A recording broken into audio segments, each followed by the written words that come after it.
10 black SUVs rolled into the emergency bay without sirens, without warnings, just raw authority. Their engines purred in perfect unison, then died at the exact same moment. Men in dark suits stepped out, forming a silent perimeter around the ER doors. No one spoke. No one dared to move. Inside, a hospital that had seen gunshot wounds, mass casualties, and screaming families suddenly froze. Nurses stopped mid-step. Doctors lowered their voices to whispers. A security guard instinctively reached for his radio, then thought better of it. At the center of it all stood one person who didn't belong in this kind of moment. A young nurse. No rank. No title. Still wearing blood-specked scrubs from a case that was supposed to be routine. Minutes earlier, she had saved an unconscious elderly man pulled from an unmarked vehicle. No ID. No entourage. Just a failing heart and seconds left on the clock. Now the ER was surrounded, and the question hanging in the air was terrifyingly simple. Who did she save? And why were they here for her? Before the story begins, take a moment to tell us where you're watching from and what time it is in your part of the world. And if you enjoy powerful stories where justice unfolds in unexpected ways, consider subscribing. You won't want to miss what comes next. The emergency department of Street. Augustine General never truly slept.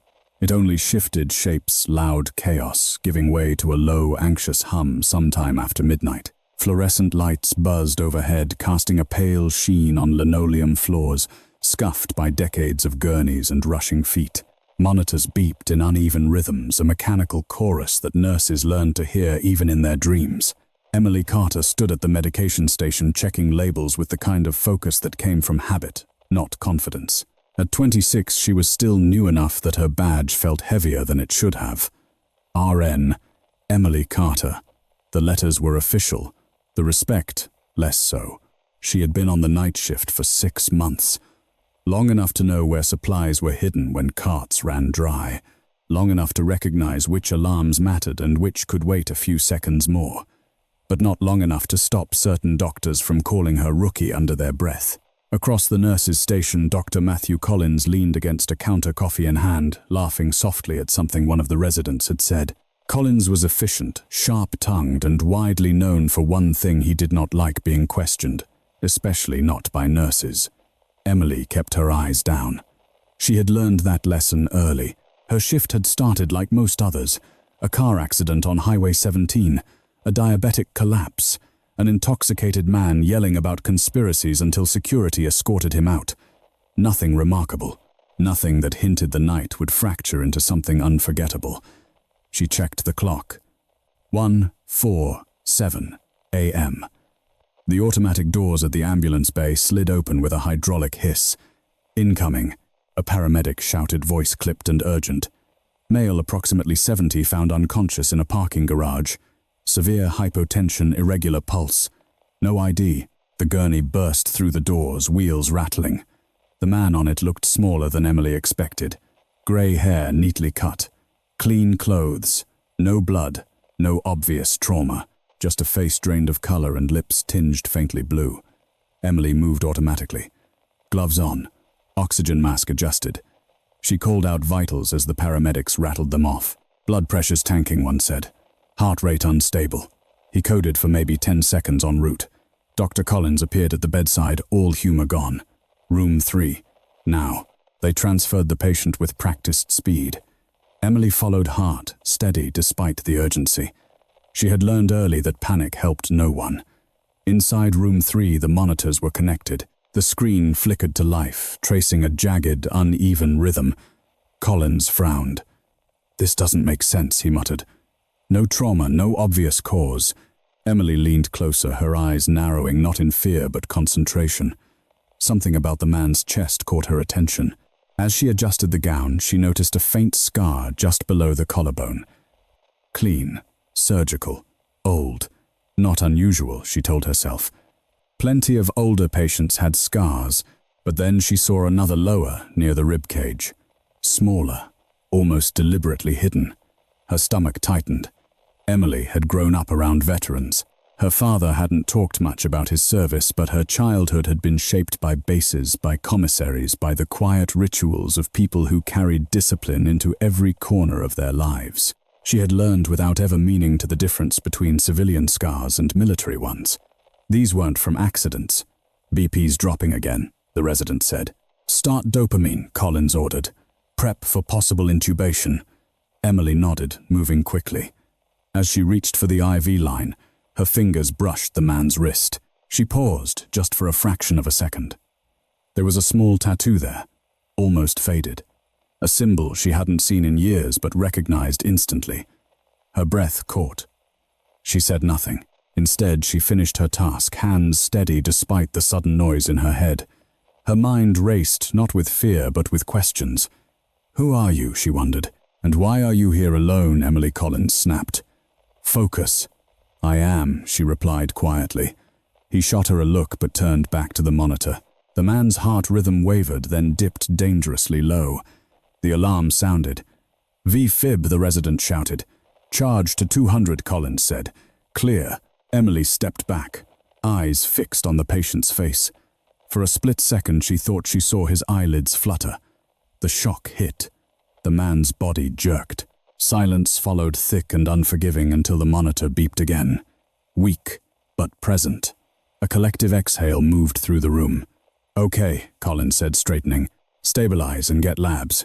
We'll figure out what's going on. Emily nodded, but something gnawed at her. The symptoms didn't align neatly. The scars, the tattoo, the way the man's hand had curled not in panic but instinctively like someone trained to conserve energy even while unconscious.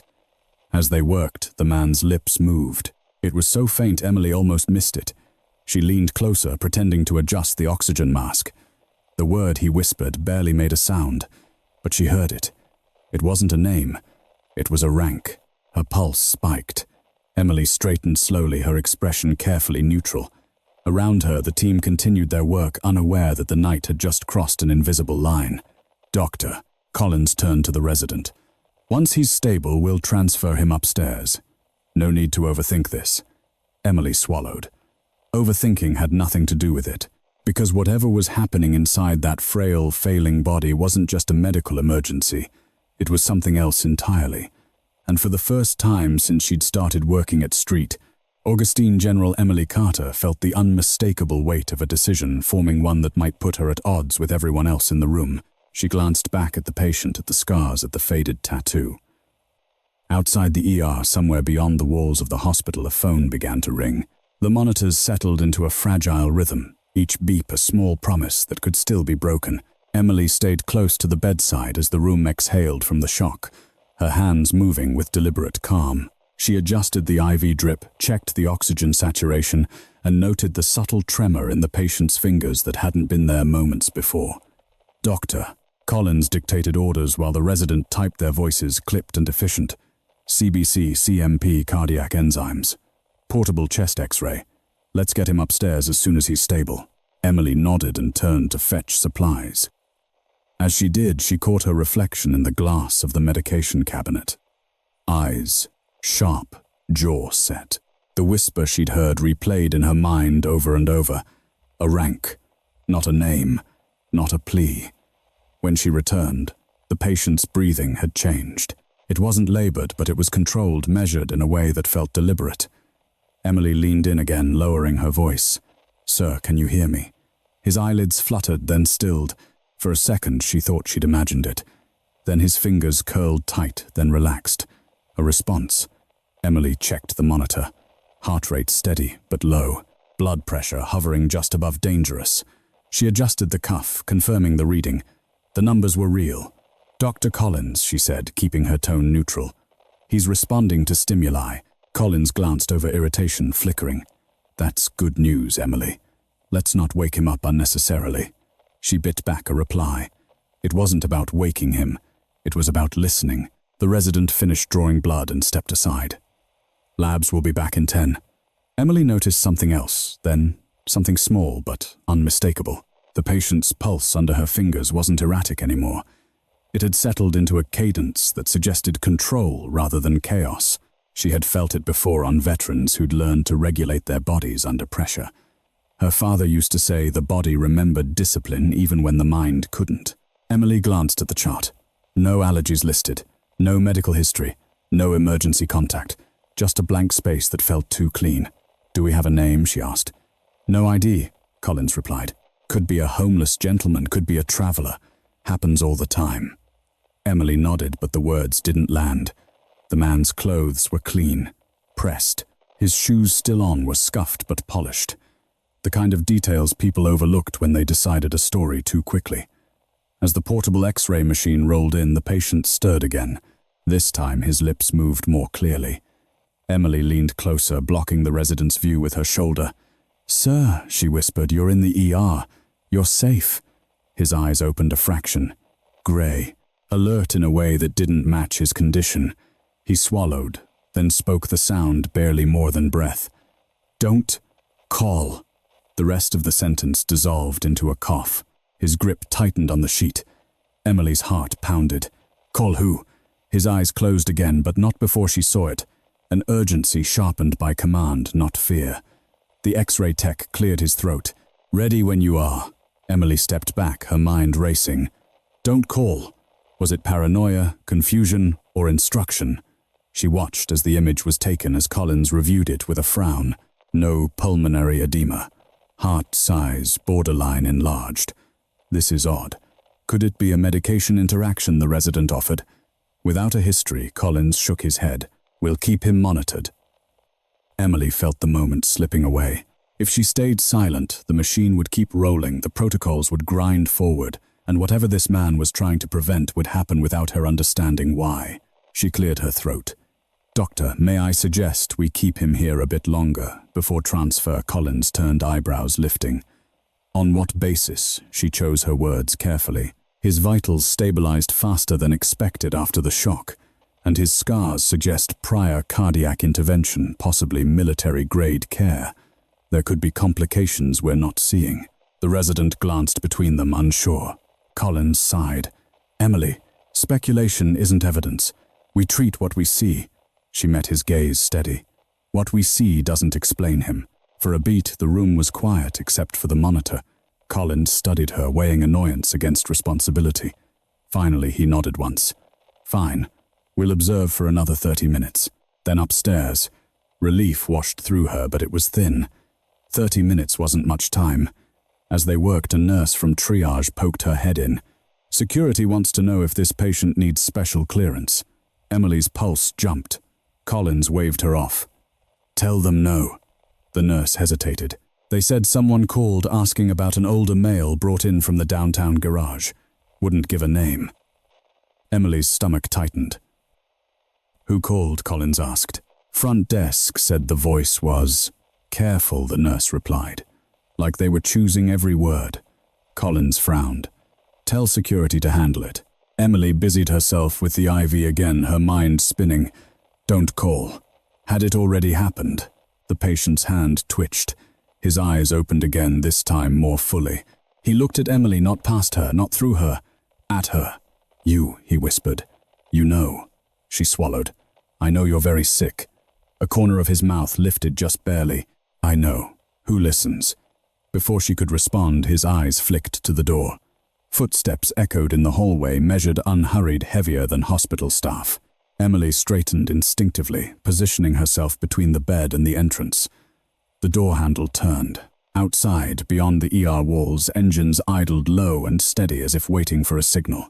The door didn't open all the way, just enough for the charge nurse to peer inside, her expression tight. "Emily," she said quietly, "can I speak with you for a moment?" Emily's eyes flicked to the patient. His chest rose and fell with measured control, but the tension in his jaw hadn't eased. He knew something was moving beyond the walls. He always had. "I'll be right back," Emily murmured, squeezing his hand, once professional, brief, reassuring. In the hallway, the air felt heavier. Voices were lower than usual, clustered near the nurse's station. The charge nurse leaned in. "Security says there's someone at the front desk asking very specific questions. They know the patient's age, the time he arrived, and which bay he was taken to." Emily felt a prickle crawl up her spine. Did they give a name? No. The charge nurse hesitated, but they asked if he'd been stabilized. and whether the nurse who treated him was still on shift. Emily's mouth went dry. "What did you tell them?" "That we don't release patient information." The charge nurse studied her face. "Why do you know something we don't?" Emily considered the question carefully. Honesty could complicate things. Silence could endanger a life. "I know this isn't a routine case," she said, "and I think moving him upstairs right now would be a mistake." Behind them, Dr. Collins approached his stride, sharp with irritation. "What's going on?" the charge nurse explained. Collins sighed. "Every night there's a mystery caller. It doesn't change our protocol." "It might," Emily said, surprising herself with the firmness in her voice. "Doctor," his heart rhythm stabilized too cleanly after the shock. "That doesn't happen by accident. And the scars, those weren't done at a civilian hospital." Collins looked at her, then past her, as if searching for patience. "Emily, I've done this for 15 years. I won't have a nurse, new or not, spinning conspiracy theories." "I'm not," she replied. "I'm asking you to listen." For a moment it seemed he might snap back. Then the overhead monitor alarm sounded from room 3, a sharp, insistent tone that cut through the tension. They hurried back inside. The patient's heart rate had spiked, then dropped an unstable oscillation that sent the resident scrambling for the crash cart. Emily moved without being told, her hands already adjusting the medication flow. "Pressure's crashing," the resident said. "Hold on," Emily said, eyes locked on the monitor. "Not yet." Collins frowned. "What do you mean, not yet?" she pointed. "It's a reflexive response. Give him 10 seconds. 10 seconds stretched thin. The monitor dipped, then steadied. The heart rate climbed back to baseline. Silence filled the room. Collins stared at the screen, then at Emily. "How did you know?" She hesitated. There it was, the question she'd hoped to avoid. "I've seen it before," she said, "in patients trained to control their autonomic responses, trained where the resident asked." Emily met Collins's gaze. "In the military," the word landed with weight. Collins exhaled slowly. "Even if that's true, it doesn't change our responsibility. It changes how we protect him," Emily said. "And who we call." The patient stirred, eyes opening again. This time he didn't whisper. He spoke softly but clearly. "Doctor." Collins stepped closer. "Sir, can you tell us your name?" The man considered the question as if it were a test. Then he shook his head once. "Not yet." Emily watched Collins bristle, but before he could respond, the patient continued. "But I can tell you this. If you move me, you will put this hospital in danger." The words weren't dramatic. They were precise. The resident swallowed. "Danger how?" The patient's gaze slid to Emily. "She knows." Every eye in the room turned to her. Emily felt the familiar pull of doubt. "Who do you think you are?" and pushed past it. "If he's who I believe he is," she said carefully, "then he's been trained to avoid attention at all costs. Which means if someone is already looking for him, they won't stop." Collins stared at the patient, then back at Emily. "And you think keeping him here helps?" "I think time helps," she said. "And discretion." Before Collins could answer, a security officer appeared at the door, pale. "Doctor, there's a situation outside." "What kind of situation?" Collins asked. "Parking lot," the officer said. "Multiple unmarked vehicles. Black. No plates we can see. They're not causing a disturbance, but they're not leaving." Emily's breath caught. The patient closed his eyes, a flicker of something like regret crossing his face. "They're early," he murmured. Collins's voice tightened. "Who is they?" The patient didn't answer. The officer shifted nervously. "They asked for the ER supervisor, and for the nurse who admitted the patient." Emily felt the room tilt, just slightly. The weight of the moment pressed down, not fear exactly, but inevitability. "I'm right here," she said. Collins grabbed her arm gently but firmly. "Emily, you don't have to." "I do," she replied. "Because whatever this is, it started when he came through our doors, and because he trusted me." The patient opened his eyes and nodded once. Approval. Gratitude. Something deeper. "Don't tell them my name," he said. "Tell them I'm stable, and tell them I want the nurse present." Collins looked between them, his authority wavering under the gravity of a situation he could no longer control. Finally, he nodded. "All right, we do this by the book. Security keep them outside." The officer hesitated. "Doctor, they don't look like people you keep waiting." Outside, through the narrow window at the end of the hall, Emily saw the faint reflection of headlights, 10 of them aligned with unnerving precision. She squared her shoulders. Whatever was coming had teeth, and it was already here. The ER felt smaller now, as if the walls had shifted inward without warning. Every sound carried farther, the squeak of shoes, the hiss of oxygen, the low murmur of voices trying not to be heard. Emily stood just outside room 3 with Dr. Collins, the charge nurse, and 2 security officers, who suddenly looked far less confident than their uniforms suggested. "Let me be clear," Collins said under his breath. "No one enters without my say. No information leaves this department." One of the officers nodded, swallowing. "Yes, sir, but they're not asking like civilians." Emily caught the implication. "What does that mean there?" "Calm," the officer replied. Too calm, like they already know the answers. Behind them, the patient's monitor continued its steady rhythm. It was the only thing in the ER that seemed unaffected by the tension. The charge nurse leaned closer to Emily. "I've notified administration. They're on their way." Emily nodded, though her attention drifted back to the room. Through the glass, she could see the man lying still, eyes closed, hands resting flat at his sides. He looked peaceful, almost detached, as if the chaos gathering around him belonged to another world. Emily Collins said quietly, "I need you to tell me something. Have you ever met this man before tonight?" She shook her head. "No. Then why does he trust you?" Emily considered the question. The honest answer felt too fragile to say out loud. "Because I listened," she said instead, "and because I didn't treat him like a problem to be solved." Collins studied her for a long moment, then nodded once. "All right." They were interrupted by the arrival of the hospital administrator, Margaret Lewis, a woman whose tailored suit and clipped tone usually commanded any room she entered. Tonight she looked unsettled. "Dr. Collins," she said, "security says there are multiple vehicles outside. No insignia, no identification. They've requested a meeting." "Requested," Collins repeated. Margaret's jaw tightened, strongly. Emily felt the weight of the word. "What did they say?" "That they're here on a federal matter," Margaret replied. "And that time is sensitive." Collins folded his arms. "We don't release patients without proper documentation." Margaret hesitated. "They didn't ask us to release him. They asked to confirm him." Emily's pulse quickened. Confirm what? Margaret's eyes flicked to room 3. "That he's alive." Silence settled like dust. Inside the room, the patient opened his eyes. Emily felt it before she saw it, the shift in the air, the sense of a decision crystallizing. She stepped inside, closing the door gently behind her. The patient turned his head slightly gray, eyes sharp despite the fatigue etched into his face. "They're here," she said softly. He nodded. "I know." "Who are they?" she asked. A faint smile touched his lips. "People who don't like uncertainty." She waited. He studied her for a moment as if measuring the cost of words. "Emily Carter," he said. Her breath caught. "How do you know my name?" "I make it a point to know the names of people who save my life," he replied, "even when they don't know who I am." She swallowed. "You're putting this hospital at risk." He shook his head. "No, I'm drawing the risk away from where it would be worse. That's not comforting. It's honest." Outside, raised voices echoed briefly, then stopped. Emily glanced toward the door. "They want to confirm you." "They will," he said, "but not yet."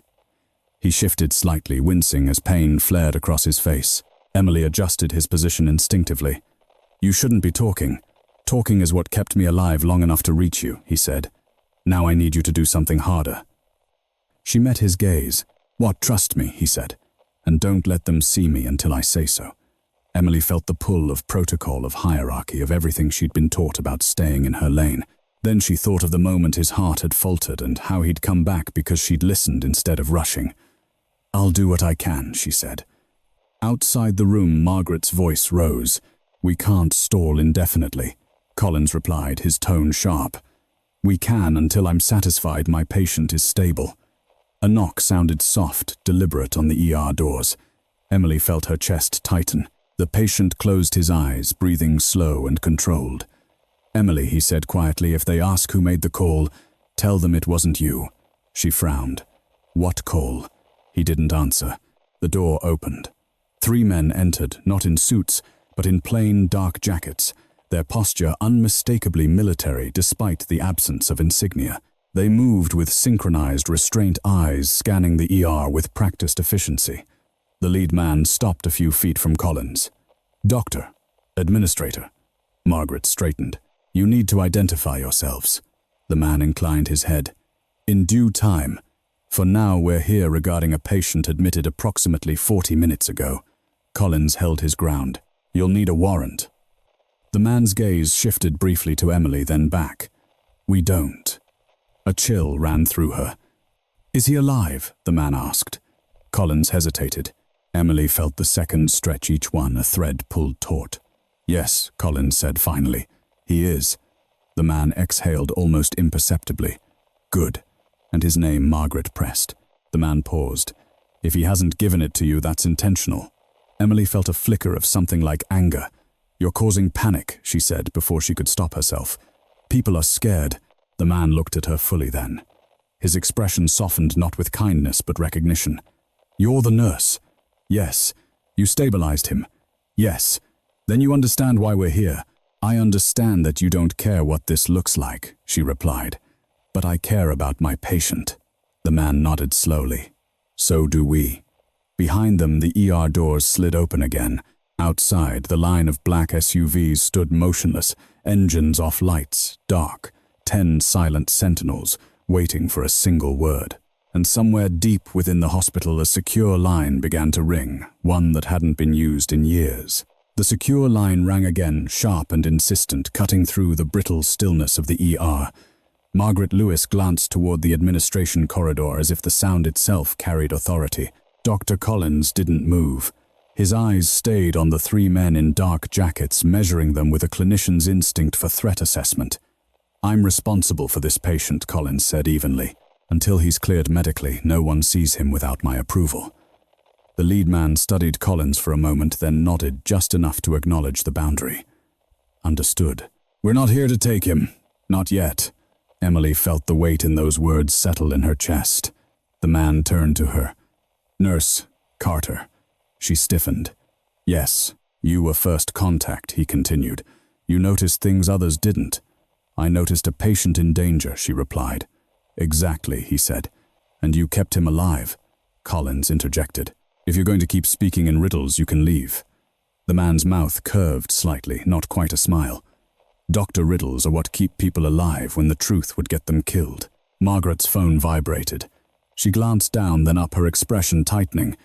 "Administration is requesting an immediate briefing," she said. "They're escalating." The lead man nodded. They would. Emily's mind raced, escalating to what she looked back toward room 3.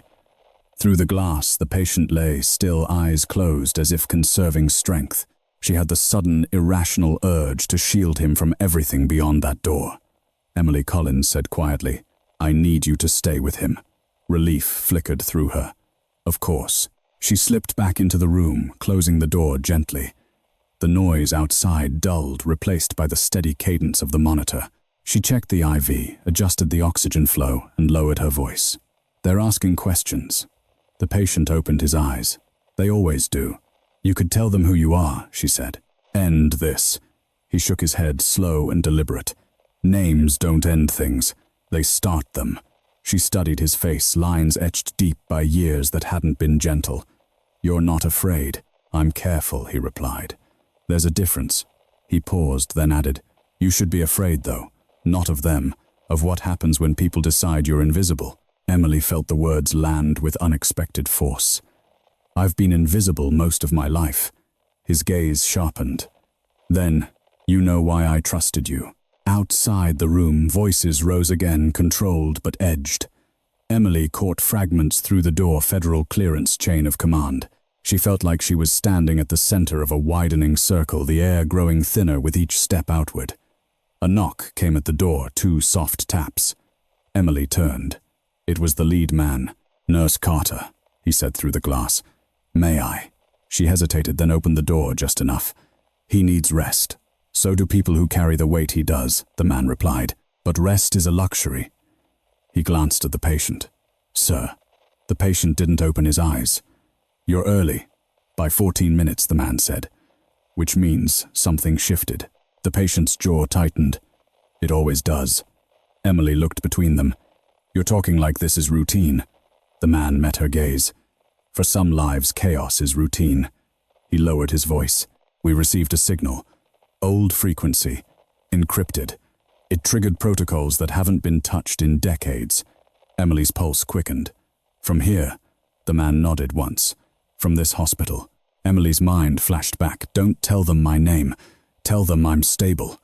And then, if they ask who made the call, tell them it wasn't you." "I didn't call anyone," she said firmly. "We know," the man replied. "The signal wasn't manual. It was biometric." Silence pressed in. Emily looked at the patient, her breath catching. "Your body did this." He opened his eyes, meeting hers.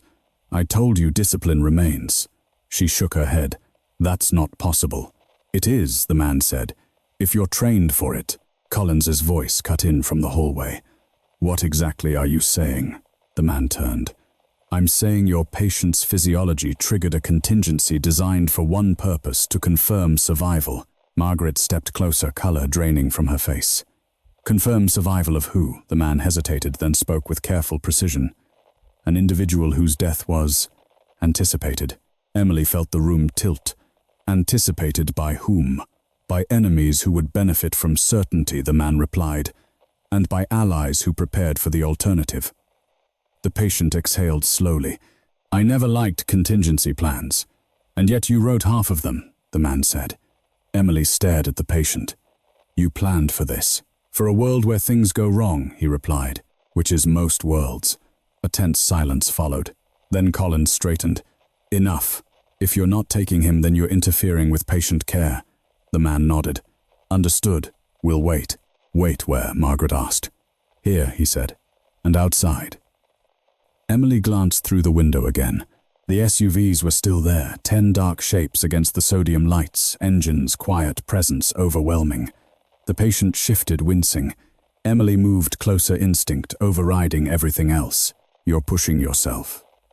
"I don't have a choice," he said. "Not yet." She lowered her voice. "What happens if you don't make it?" His eyes softened just a fraction. "Then this ends quietly. And if you do, then it doesn't." The monitor beeped, a subtle change in rhythm that Emily caught instantly. Her training surged to the front of her mind. "Your heart rate's climbing." The patient nodded. "They're closer than they should be." "Who?" she asked. He didn't answer. Instead, his gaze fixed on the door as footsteps approached, heavier, now more numerous. The lead man stiffened, listening to something in his earpiece. "We have movement," he said. "Multiple units. Not ours." Collins frowned. "You said you had this contained." "So did they," the man replied. Emily felt a chill crawl up her spine. "They who?" The man's eyes met hers. The reason he didn't want his name used. The patient closed his eyes, breath steady despite the pain. "Emily," he said quietly, "if this turns loud, stay where you are." Her throat tightened. "I'm not leaving you." A distant siren wailed, then cut off abruptly. Outside, one of the black SUVs flickered its headlights once. A signal. And from somewhere beyond the parking lot, another engine answered. The first SUV's headlights cut on without warning, 2 sharp beams slicing through the darkness of the parking lot. Then the second. The third. Within seconds, all 10 vehicles were lit, their beams aligned toward the ER entrance like a silent firing line. Inside, every conversation died. Emily felt it in her chest before she heard it, the subtle vibration through the floor, the low-frequency hum of engines shifting from idle to readiness. The lead man in the dark jacket pressed a finger to his earpiece, his posture changing from patient restraint to active alert. "Positions," he said quietly. 2 more men stepped into the ER from the hallway, moving with efficient purpose. They weren't aggressive. They didn't raise their voices. But the way staff instinctively stepped aside told Emily everything. Authority didn't need to shout. Dr. Collins moved to block the doorway to room 3, his shoulders squared. "You said you were waiting." "We are," the lead man replied. "Just not alone anymore," Margaret Lewis whispered. "What does that mean?" The man didn't answer. His gaze had shifted to the window, to the parking lot beyond, where a new set of lights had appeared at the far edge. Not black SUVs, white vans. unmarked, moving faster than they should. Emily's heart thudded. "Those aren't yours." "No," the man said, "and that's a problem." Inside room 3, the patient stirred. Emily was at his side instantly, her hand on the bed rail, as if proximity alone could anchor him. His eyes opened sharp, despite the strain. "They found the shadow," he murmured. Emily leaned in. "What does that mean?" "It means someone talked," he said. "Or someone listened too well." Outside the room, one of the security officers spoke into his radio, his voice tight. "We've got vehicles approaching from the east entrance. They're requesting no demanding access," Deny Collins said automatically. The officer swallowed. "They're flashing federal credentials." The lead man's jaw tightened. "Which agency?" "They didn't say." "Then they're not real," the man replied. "Not the way it counts." Emily felt the tension snap into something sharper. This wasn't about paperwork or protocol anymore. It was about timing and whoever reached the patient first. The patient's breathing quickened, controlled but strained. Emily adjusted the oxygen flow, her fingers steady even as her pulse raced. "You're not stable enough for this," she whispered. "I don't need stable," he replied. "I need time." A loud knock echoed through the ER, 3 firm raps that carried authority without urgency, the kind that expected compliance. Everyone froze. The lead man stepped forward. "Do not open that door." Margaret hesitated. "We can't just..." The knock came again, harder this time. "Street, Augustine General," a voice called from outside. "This is a federal matter. Open the doors." Emily watched Collins's face tighten. He looked torn between the rules he lived by and the reality pressing in from every side. The patient spoke, his voice calm despite the chaos. "If you open that door," he said, "you won't be able to close it again." Emily met Collins's eyes. "He's right." Collins exhaled sharply. "I swore an oath." "So did he," Emily replied. "Just a different one." Another knock followed by the unmistakable sound of metal shifting against glass. Someone was testing the door. The lead man spoke into his earpiece, rapid and low. "Initiate perimeter protocol. Non-lethal only." Emily's stomach twisted. "What are you doing buying you minutes?" he said. "Maybe seconds." The patient's eyes flicked to her. "Emily," he said softly, "there's something you need to understand." She leaned closer. "Tell me." "I didn't plan for you," he said. "That's the flaw in every contingency." Her throat tightened. "You don't have to do this alone." A crash echoed from the front entrance, the sound of reinforced glass bowing under pressure. Staff screamed somewhere down the hall. Alarms began to wail. The lead man moved with sudden speed, positioning himself between the ER doors and room 3. "We're out of time," he said. The patient closed his eyes, then opened them again, resolve hardening his features. "Then, it's time." "For what?" Emily asked. "For the truth," he said. He looked at Collins. "Doctor, I need you to listen carefully." Collins hesitated, then nodded. "My name is Jonathan Reed," the patient said. "Admiral Jonathan Reed, United States Navy retired." The words hit the room like a physical force. Emily felt her breath leave her lungs. Margaret staggered back a step. Collins stared, disbelief etched across his face. "That's not possible," Margaret whispered. "Admiral Reed was declared," dead. Reed finished. "Yes, 3 years ago, in the Indian Ocean." Silence followed, thick, suffocating. The lead man inclined his head. "Sir," Reed's gaze flicked to him. "You're late." "Respectfully, sir," the man replied. "You weren't supposed to survive." Reed smiled faintly. "I've heard that before." Another crash from the entrance, this one louder, closer. Shouts echoed, boots pounding against tile. Emily's mind reeled. Dead. Declared dead. The pieces clicked into place, the scars, the discipline, the biometric signal. "They're not here to protect you," she said slowly. "They're here to confirm you." "Yes," Reed said, "and if they can't confirm me alive, they'll confirm me dead." The lead man turned to Collins. "Doctor, you need to evacuate non-essential staff. Now." Collins shook his head. "He's my patient." "And he's our responsibility," the man replied. "Which means this building just became a battlefield." Emily felt a surge of anger cut through her fear. "This is a hospital, and that's why they chose it," Reed said quietly. "Because no one expects a war to start here." A final thunderous crash echoed as the ER doors shattered inward. Shards of glass skidded across the floor. Armed figures spilled into the entrance, faces obscured, movements aggressive and fast. The lead man raised his hand. Hold. The attackers hesitated just for a heartbeat. Reed's eyes locked on Emily. You saved my life, he said. Now I need you to help me save everyone else's. Emily swallowed hard, her hands shaking for the first time that night. What do I do? She asked. Reed's gaze shifted to the monitor beside him, then back to her. You keep me alive, he said, no matter what happens out there. The first shot rang out, not a gunshot but a stun round cracking through the air.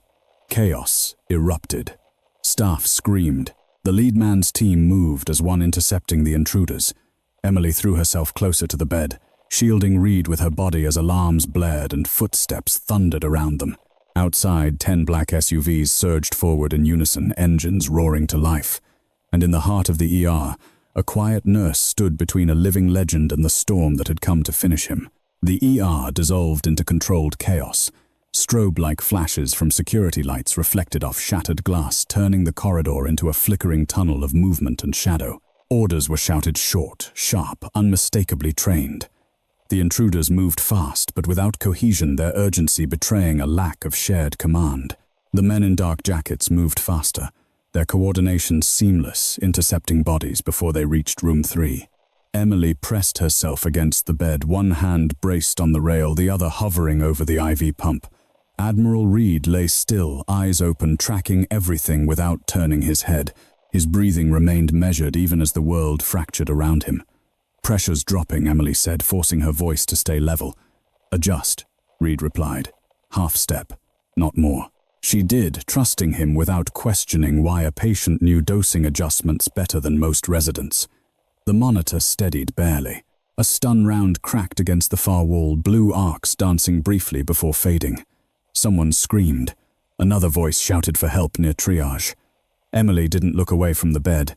She felt the weight of Reed's presence like gravity pulling everything inward, demanding focus. The lead man appeared at the doorway, breath-controlled eyes scanning. Perimeters holding for now. 2 intruders down, non-lethal. More incoming. How many? Collins shouted from behind an overturned cart. Unknown, the man replied. They're probing. Reed spoke without raising his voice. They're testing response time. They want me moved. Emily swallowed. You can't be moved. I know, he said. That's why they'll escalate. A sharp crack sounded closer, metal striking metal. The ER doors groaned as if under renewed pressure.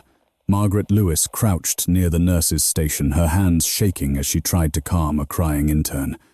This isn't happening, she whispered. This can't be happening. Emily felt a surge of anger cut through her fear. It is, she said. So breathe. Reed's eyes flicked to her. Approval. Again. The lead man spoke rapidly into his earpiece. Delta team status. A pause. Then 2 SUVs compromised. Counter-move initiated. Outside engines roared. The sound wasn't chaotic, it was synchronized, a low thunder that rolled through the building's bones. Emily felt it vibrate up through her shoes. Reed closed his eyes briefly. They brought too much. For a confirmation, Emily asked. For a message, he replied. They want proof that some ghosts stay buried. A figure broke through the side corridor, one of the intruder's masks, slipping eyes wild. He raised something metallic. Before Emily could process it, the lead man tackled him, the device skittering across the floor and clattering to a stop near the bed. Emily's breath caught. What is that? Reed's eyes snapped open. Move it. Carefully. The lead man nudged it away with his boot, sliding it toward the wall. EMP pulse, he said. Localized. Emily's mind raced. It would knock out the monitors. And the evidence, Reed added. No monitors, no data, no confirmation of survival. Emily felt her hands shake. You knew they'd try this. I planned for it, Reed said. I didn't plan for you being the one keeping me alive. Another crash, this time from above. The ceiling vent rattled violently. Ceiling breach, someone shouted. The lead man swore under his breath. They're getting creative. Reed turned his head just enough to meet Emily's eyes. If the monitors go dark, you go manual. She nodded. Pulse, respiration, skin color, and temperature, he said. You'll feel it before you see it. Emily pressed 2 fingers to his wrist, grounding herself in the steady thrum beneath his skin. I won't lose you. A sudden deafening bang rippled through the ER, an explosion muffled but powerful. The lights flickered, then went out entirely. Darkness swallowed the room. For half a second there was nothing, no beeps, no alarms, just breath and heartbeat and the distant echo of boots. Emergency lights snapped on, bathing everything in red. Emily's heart pounded. She checked the monitor. Dead. The screen was black. EMP, the lead man said. Localized. Just like we thought. Emily didn't wait. She pressed her fingers to Reed's neck. Strong. Controlled. He's still with me, she said. Reed smiled faintly. Of course I am. The intruders surged again, emboldened by the darkness. The lead man's team moved to intercept bodies, colliding in sharp, efficient bursts. Non-lethal rounds fired. Batons struck. Someone hit the floor hard. Clear a path, the lead man barked. We're extracting staff. No, Reed said. The word cut through everything. The lead man turned. Sir, with respect. If you move me, Reed continued, you give them exactly what they want. Emily looked between them. What do they want? Uncertainty resolved, Reed said. They want to know if I'm alive. If I leave this room, they'll see me.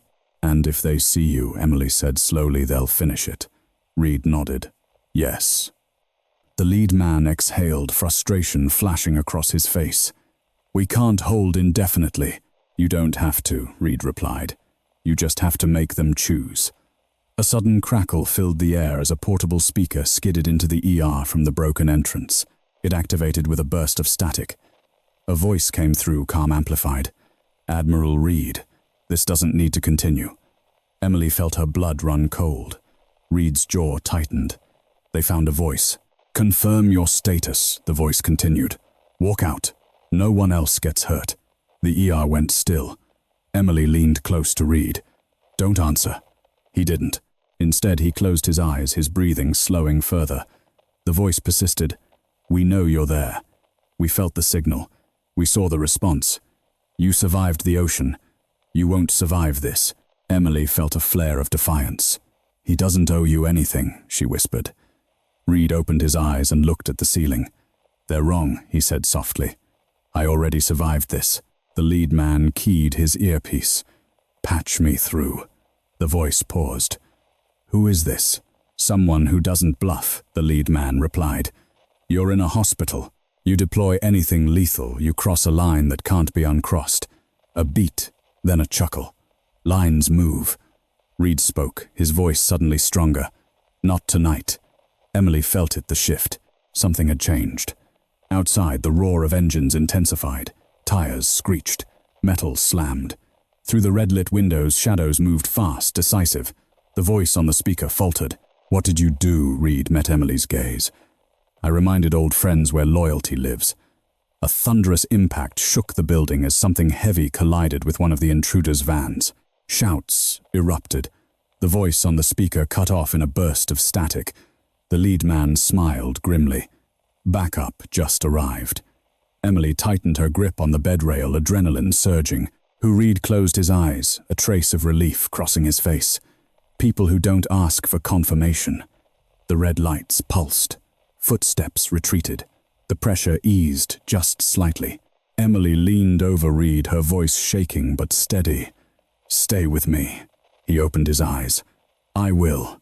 Outside, the tide was turning, but the night wasn't done demanding its price. The pressure in the ER didn't vanish, it redistributed. The intruders fell back toward the shattered entrance, their movements no longer aggressive but calculating, as if reassessing a battlefield that had turned against them. Outside, engines screamed and then choked off one by one. Tires squealed. Metal struck concrete with bone-rattling force. Through the red wash of emergency lights, Emily caught glimpses of figures moving with precision, faster, cleaner, unmistakably trained. The lead man pressed his earpiece again. Confirm perimeter. A voice answered, steady and calm. Perimeter secured. East and south approaches neutralized. No civilian casualties. Emily exhaled for the first time in minutes. Admiral Reed shifted slightly, a wince flickering across his face before discipline smoothed it away. Emily leaned closer, checking his pulse manually, counting the beats against the rhythm she felt in her own chest. Stronger now. Still controlled. "You're stabilizing," she whispered. "I always do when the noise fades," Reed replied. Dr. Collins approached cautiously, eyes scanning the room as if seeing it for the first time. The shattered glass, the overturned carts, the people, staff and security frozen between fear and disbelief. This was never in the differential," he said quietly. Reed looked at him. "Doctor, your job is to treat what's in front of you. Tonight you did." Collins swallowed. "You're telling me the federal teams outside are not the same people who forced their way in?" Reed finished. One group wanted certainty, the other wanted control. Margaret Lewis rose slowly from behind the nurse's station, her composure frayed. "And now, Reed said, the truth arrives." The lead man stepped into the center of the ER, raising his voice just enough to carry. "Attention. This situation is contained. Please remain where you are. Medical staff resume care when ready." A ripple moved through the room, shock loosening its grip, replaced by cautious motion. Nurses checked on each other. Security officers lowered their weapons, hands still trembling. Emily stayed where she was. She watched Reed's face as the adrenaline ebbed, revealing the toll beneath. Lines deepened, color drained slightly. He had spent more than he meant to. "Don't drift," she murmured, adjusting the oxygen again. He smiled faintly. "Bossy." "Alive," she replied. "I'll take Bossy." The lead man approached the bedside posture, easing just a fraction. "Sir, we have a secure corridor. If you authorize it, we can." "No," Reed said. "Not yet." The man hesitated. "With respect, with clarity," Reed replied. "If I move now, the story writes itself. If I stay, they have to answer for what they did." Emily felt a chill. Answer to who? Reed's gaze shifted past her to the far end of the ER, where new figures were entering, men and women in conservative suits, badges clipped to belts, eyes sharp and unsmiling. They moved without urgency, which made them more intimidating than anyone who had rushed in with weapons. "People who keep records," Reed said. The suits spread out, one of them flashing credentials to Margaret Lewis. Her face went pale. "Yes," she said quickly. "Of course. This way." The woman at the front stopped a few feet from Reed's bed. "Admiral Jonathan Reed," she said, her voice level. "I'm Deputy Director Helen Moore." Reed regarded her calmly. "You're early too." Moore's lips twitched. "You always were difficult to schedule." Emily watched the exchange, the pieces aligning with terrifying clarity. "This wasn't a rescue anymore. It was a reckoning. We need to establish facts," Moore continued. "Your status, the breach, the attempted extraction." Reed nodded. "You'll find the facts cooperative." Moore's gaze flicked to Emily, and the nurse Reed's eyes sharpened. "Is not a footnote." Emily felt heat rise to her cheeks. "I'm just doing my job." Tonight, Moore said, your job intersected with national consequence. Emily met her gaze. "I didn't choose that." "No," Moore agreed. "But you handled it." A man beside Moore murmured something into her ear. She listened, then nodded once. "The team that forced entry used falsified federal credentials," she said. "We believe they were contracted, not domestic." Reed's jaw tightened. "They wanted confirmation without fingerprints." Moore nodded. "They won't get it."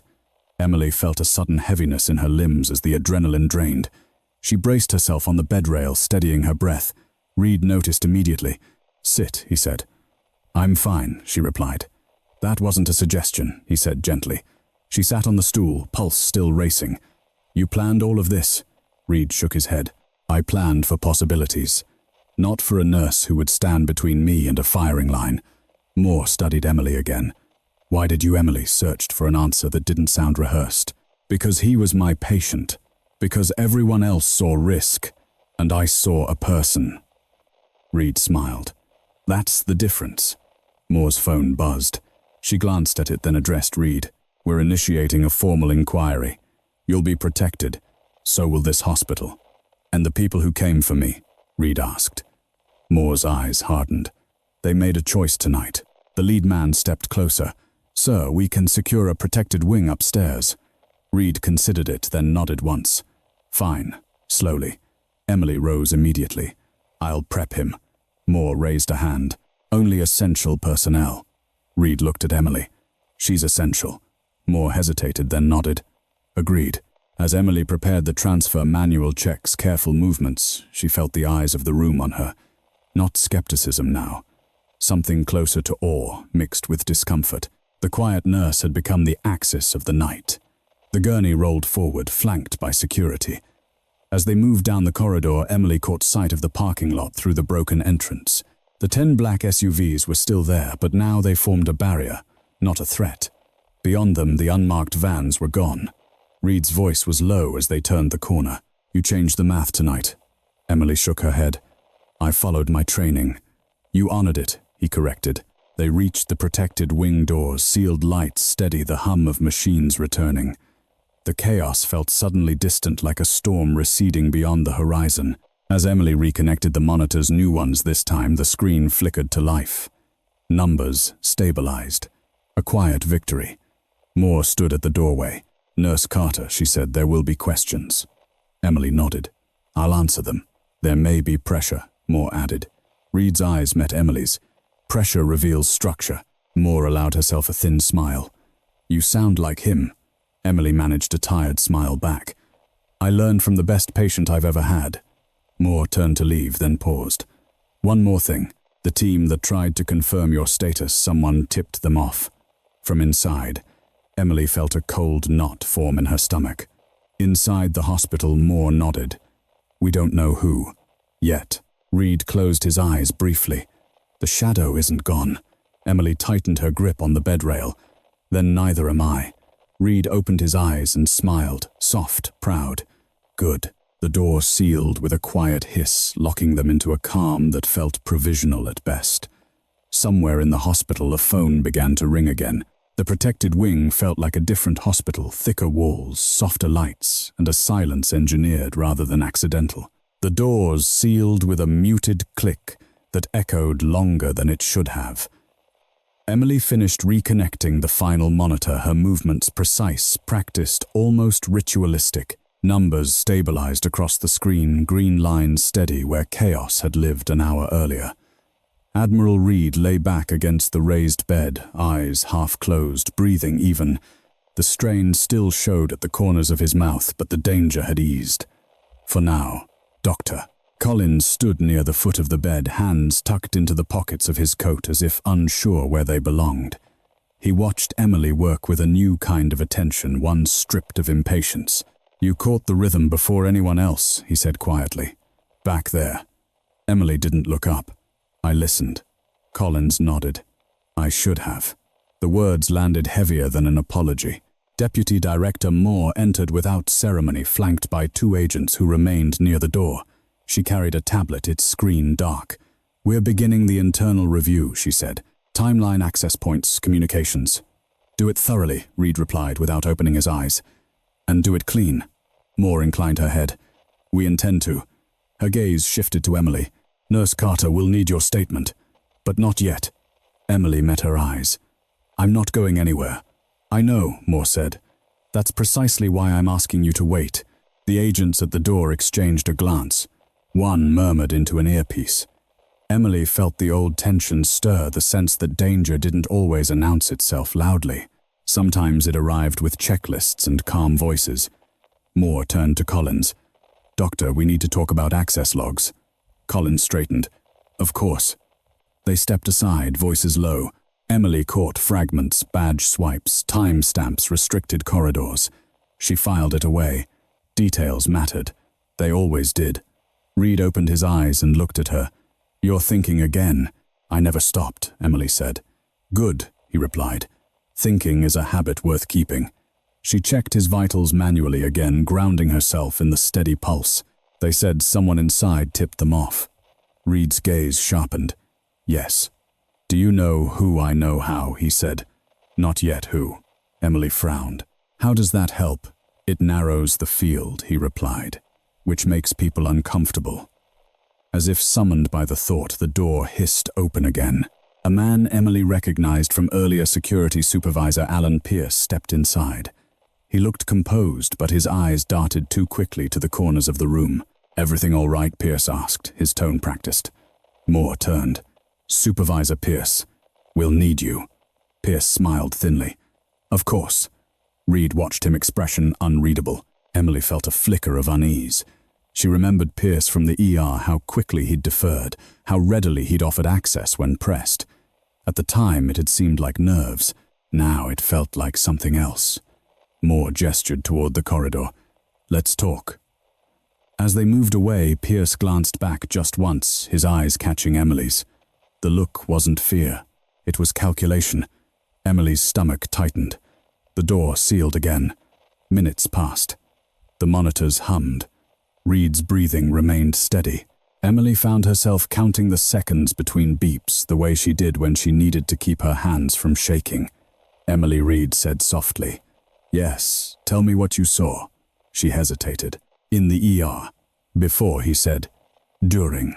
She thought carefully. I saw a patient everyone else wanted to move quickly. I saw scars that didn't match the story. I heard a word that wasn't confusion. It was instruction. Reed nodded. And outside I saw people who knew exactly where to stand, she said. And people who didn't. Which is more dangerous, the ones who pretend, Emily replied. Reed smiled. You learn fast. The door opened again. Moore returned alone, her expression tight. We have enough to proceed, she said. With what outcome? Reed asked. Moore took a breath. Supervisor Pierce provided credentials to a third party under the impression he was assisting a federal task force. The credentials were falsified. Emily's heart sank, so he didn't know. Moore's eyes hardened. He knew enough. And the call, Reed asked. Moore nodded. The biometric trigger flagged survival, but the follow-up confirmation attempt, someone inside pinged the external channel to accelerate response. Emily felt a chill. Who more held Reed's gaze? Pierce. Silence stretched. He panicked, Moore continued. Thought he was preventing a larger incident by cooperating. Reed closed his eyes briefly. Panic kills. Moore nodded. He's in custody. Emily exhaled, tension releasing in a shaky wave. No one else was hurt. 2 staff treated for minor injuries, Moore said. No fatalities. Reed opened his eyes. Then we end this carefully. Moore studied him. You're asking for discretion. I'm asking for accountability, Reed replied. And for her, he added, nodding toward Emily to be protected. Emily blinked. Moore turned to her. Your name won't appear in any public report. Emily frowned. Why not? Because attention cuts both ways, Reed said. And because you didn't do this for recognition. Emily considered that, then nodded. I did it because it was right. Moore allowed herself a small smile. That's why we'll make sure your hospital recognizes you. Doctor, Collins returned, his face drawn but resolute. I've reviewed the logs, he said. There were moments I could have slowed things down. I didn't. Reed looked at him. What will you do differently? Collins met Emily's eyes, then Reed's. Listen. Reed nodded. That's a start. Hours passed. Dawn crept toward the windows, softening the edges of the night. The protected wing grew quieter. The agents rotated shifts. The sense of imminent danger receded into something more manageable, a watchfulness without panic. Emily sat by the bed, charting. Her hands were steady again. You should go home, Reed said. She shook her head. Not yet. He studied her. Why? Because the night hasn't finished teaching me, she said. He smiled. It rarely does by itself. The door opened one last time. Moore stood there, tablet now lit. The inquiry will proceed. The attempted confirmation will be classified. The hospital will be commended for response. And the nurse Reed asked. Moore looked at Emily. We'll be offered a choice. Emily raised an eyebrow. What kind of choice? Moore's lips curved faintly. The kind that doesn't come often. Reed's gaze softened. Whatever you choose, he said, make sure it's yours. Emily nodded, feeling the weight and the possibility settle in equal measure. Outside, the last of the black SUVs rolled away, engines quiet, now their presence no longer a threat but a memory. The night had broken something open, and it wasn't finished shaping the truth it had revealed. Morning arrived without ceremony. No sunrise streamed dramatically through the windows of the protected wing, only a gradual softening of shadows, the fluorescent lights dimming as the hospital's daytime rhythm took over. The night staff rotated out their faces, drawn eyes heavy with the kind of exhaustion that came from more than lack of sleep. Word had spread quietly but insistently. Something extraordinary had happened. No one knew the full shape of it, only that the ER would never feel quite the same again. Emily Carter stood at the sink washing her hands for the third time in 10 minutes. Not out of habit, out of grounding. Water, soap, skin, normal things. Behind her, Admiral Jonathan Reed slept. Real sleep this time. Not the controlled half-rest of a man trained to stay alert, even while unconscious, but the deep, unguarded stillness of someone whose body had finally accepted that the danger had passed. His breathing was slow, even. The monitors traced calm, unremarkable lines the kind nurses loved most. Dr. Collins entered quietly, a paper cup of coffee in his hand. He looked at Reed, then at Emily. "He's stable," he said. "Not as a report, as an acknowledgement." "Yes," Emily replied. "He is." Collins hesitated. "I spoke with the board." Emily turned, bracing herself. "And they want a full review," he said, "of procedures, of authority, of culture." She raised an eyebrow. "That sounds ambitious." "It is," Collins admitted, "and overdue." He met her eyes, something earnest there now. "They asked me who made the critical call." Emily felt a familiar tightening. "What did you say?" "I told them the truth," Collins said. "That I almost overruled you, and that if I had, we might be standing in a very different hospital right now." Emily exhaled slowly. "They're recommending a commendation," Collins continued. "Formal, on record." Her first instinct was resistance. "I know," he said gently. "But it's not just about you. It's about what happens the next time someone like you speaks up." Emily looked back at Reed, sleeping peacefully. "Then do it." Collins nodded. "I will." He lingered a moment longer. "For what it's worth, I'm glad you didn't listen to me." A ghost of a smile touched her lips. "Me too." After he left, the door sealed softly behind him. Emily sat again at Reed's bedside, charting vitals that barely changed. The calm felt fragile, like glass after impact, intact but altered. A knock came at the door. Deputy Director Moore stepped inside, no entourage this time. Just a woman in a suit carrying a thin folder. "You look like someone who hasn't gone home," Moore said. Emily shrugged. "Hospital's blur time." Moore smiled faintly. "So do turning points." She glanced at Reed, then lowered her voice. "He'll be moved later today. Secure facility. Off the grid again." Emily nodded. "Figures." Moore studied her. "He asked for you to be present when we discuss next steps." Emily's pen paused. "Next steps for him. For you," Moore corrected. Reed stirred as if summoned by the sound of his name. His eyes opened alert but calm. "You make it sound ominous," he said. Moore turned. "I prefer deliberate." Reed shifted slightly, then looked at Emily. "Sit." She did. Moore opened the folder, revealing a single document. No letterhead, no seals, just text. Dense, careful. "We're offering you a choice," Moore said. "You can remain exactly where you are, Street Augustine General, full commendation, career fast-tracked. Or," Emily waited, "or you can step into a role that doesn't exist on paper," Moore continued. "Consultation, training, evaluation, hospitals, crisis zones, places where protocol fails and people improvise." Emily felt a chill. "You're recruiting me." Moore shook her head.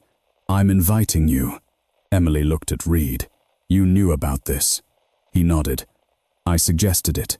Her pulse spiked. "You had no right." "I had an obligation," Reed replied. "You stood your ground when others wouldn't. That's rare." Emily stood suddenly restless. "I'm a nurse, not an operative, not a strategist." "No," Reed said. "You're something better.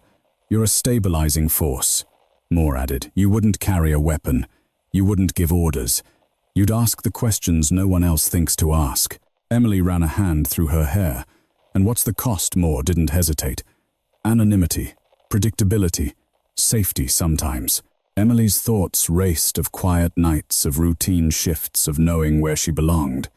And then of chaos. Of a man nearly lost because no one wanted to listen.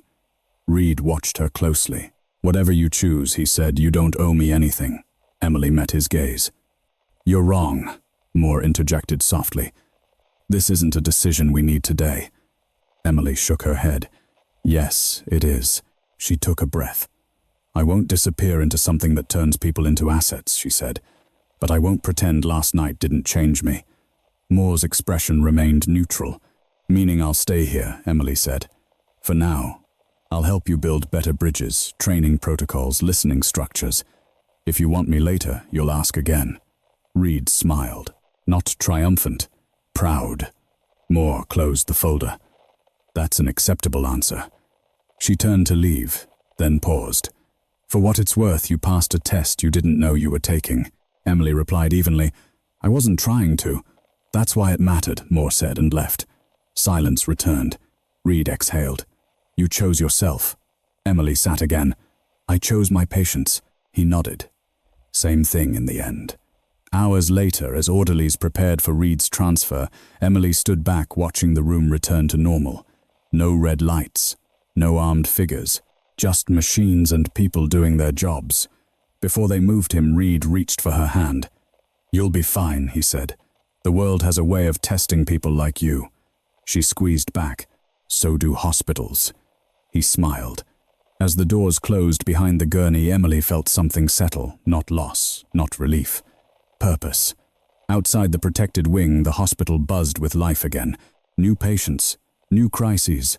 The cycle continued. But something had shifted. Respect had found its way into the silence, and Emily Carter walked back to the ER not as the quiet nurse everyone overlooked, but as the one people would listen to whether they meant to or not. The transfer happened just after noon. No sirens, no announcements, just a quiet corridor, cleared minutes in advance, doors held open by staff who pretended not to notice the gravity moving past them. Admiral Jonathan Reed lay on the gurney, dressed now in plain hospital linens, an oxygen cannula resting lightly beneath his nose. To anyone watching without context, he was just another older patient being moved upstairs. But Emily Carter knew better. She walked alongside the gurney, one hand resting on the rail eyes, scanning monitors that no longer showed danger, only steady, reassuring lines. Two agents flanked them at a respectful distance. Not guards, not escorts, witnesses. As they reached the elevator, Reed turned his head slightly toward her. This is where we part. Emily nodded. For now, the elevator doors opened, revealing a space too clean, too quiet. Reed was rolled inside. Emily stopped at the threshold. You should go home, he said again gently. She almost laughed. I will, after my shift. He studied her face, really studied it as if committing it to memory. They'll try to pull you into bigger rooms, he said, with better chairs and worse truths. I know, Emily replied. I'll bring my own chair. A soft chuckle escaped him. The doors began to close. Emily, he said quickly. She leaned forward. Yes, you saved more than my life, he said. You reminded people what authority looks like when it listens. The doors slid shut. The elevator descended. And with it went the last tangible trace of the night that had changed everything. Emily stood there for a moment longer, listening to the hum fade. Then she turned and walked back toward the ER. Street Augustin General was loud again. Phones rang. Stretchers rolled. A child cried somewhere down the hall. The smell of antiseptic mixed with burnt coffee. Normal, comfortingly, relentlessly normal. At the nurse's station, a new shift was gathering. Fresh faces, clean scrubs. One of the newer nurses glanced up at Emily and smiled nervously. Hey, she said. You were here last night, right? Emily nodded. Yeah. The nurse hesitated. Was it bad? Emily thought of shattered glass, of red lights, of a voice on a speaker demanding certainty, of a man declared dead who refused to stay that way. It was busy, she said simply. The nurse smiled, relieved. Welcome to nights, I guess. Emily returned the smile and logged into the system. New patients populated the board. New names, new stories. None of them knew what had happened hours earlier. None of them needed to. Dr. Collins passed by, coffee in hand. He paused. Emily. Yes, the board approved the commendation, he said. And the policy changes. Good, she replied. He nodded. Also, they're assigning you as preceptor for the next intake. Emily raised an eyebrow. Already, Collins smiled faintly. People listen faster when they've been proven wrong. He walked on. Emily sat at her station reviewing charts. Her hands moved with quiet confidence now, not because she felt different, but because the world around her had adjusted. A man approached hesitantly, wringing his hands. "Excuse me," he said. "My wife, she's in triage. They said it might be serious." Emily stood immediately. "What's her name?" he told her. She nodded. "Come with me." As they walked, she felt it, that familiar narrowing of focus, the way everything extraneous fell away when someone needed help. No SUVs, no Admirals, just people. In triage, the woman lay pale and frightened, clutching her abdomen. Emily moved to her side, speaking softly, asking questions, grounding her with calm presence. "We're going to take care of you," Emily said. The woman looked at her, eyes wide. "Promise." Emily met her gaze steady. "Yes." Hours later, as afternoon slipped toward evening, Emily finally stepped outside for air. The parking lot looked ordinary now. No black SUVs, no perimeter, just cars baking quietly in the sun. The same place that had held a line of silent authority now held grocery bags and coffee cups. She inhaled deeply. Her phone buzzed. A single message. No sender name, just a number. "You did well. Doors will open when you knock. J. R." Emily smiled despite herself and slipped the phone back into her pocket. She returned inside. The ER lights hummed. The rhythm continued. Emily Carter took her place in it, not elevated, not hidden. Just present, just ready.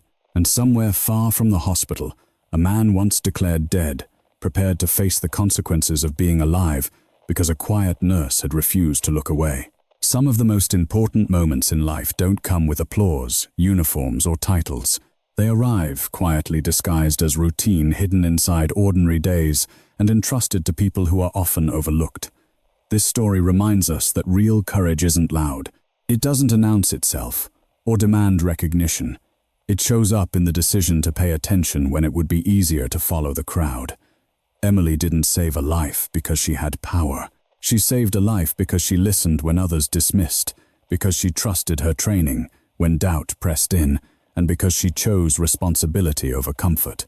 In a world that often rewards authority over integrity, her choice proves something timeless. Doing the right thing doesn't require permission. It requires character. We all face moments like this, though they rarely look dramatic. A chance to speak up. A chance to stand still when everyone else rushes. A chance to protect someone who cannot protect themselves. These moments shape who we become, even if no one ever knows our name. The lesson is simple but not easy. Never underestimate the power of quiet integrity. You may not see the full impact of your actions, but somewhere down the line they matter more than you can imagine. If this story moved, you share your thoughts in the comments. Have you ever had a moment where doing the right thing meant standing alone? And if you believe stories like this deserve to be told, make sure to subscribe to the channel. More powerful stories are coming, and we'd love to have you with us.